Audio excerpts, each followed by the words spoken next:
वज़ीर आज़म शहबाज शरीफ ने IMF programme की बहाली को मुल्की मईशत के लिए अहमियत का हामिल करार दे दिया है।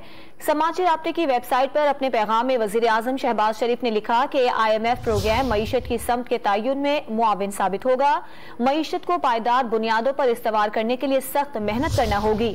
मजबूत मईशत के लिए इदारा जाती इस्लाहात जरूरी हैं। वज़ीर आज़म शहबाज शरीफ ने IMF प्रोग्राम की बहाली को मुल्की मईशत के लिए अहमियत का हामिल करार दे दिया है। समाचार राब्ते की वेबसाइट पर अपने पैगाम में वज़ीर आज़म शहबाज शरीफ ने लिखा कि IMF प्रोग्राम मईशत की समत के तयन में मुआविन साबित होगा। मईशत को पायदार बुनियादों पर इस्तवार करने के लिए सख्त मेहनत करना होगी। मजबूत मईशत के लिए इदारा जाती इस्लाहात जरूरी हैं। वज़ीर आज़म शहबाज शरीफ ने IMF प्रोग्राम की बहाली को मुल्की मईशत के लिए अहमियत का हामिल करार दे दिया है। समाचार राब्ते की वेबसाइट पर अपने पैगाम में वज़ीर आज़म शहबाज शरीफ ने लिखा कि IMF प्रोग्राम मईशत की समत के तयन में मुआविन साबित होगा। मईशत को पायदार बुनियादों पर इस्तवार करने के लिए सख्त मेहनत करना होगी। मजबूत मईशत के लिए इदारा जाती इस्लाहात जरूरी हैं।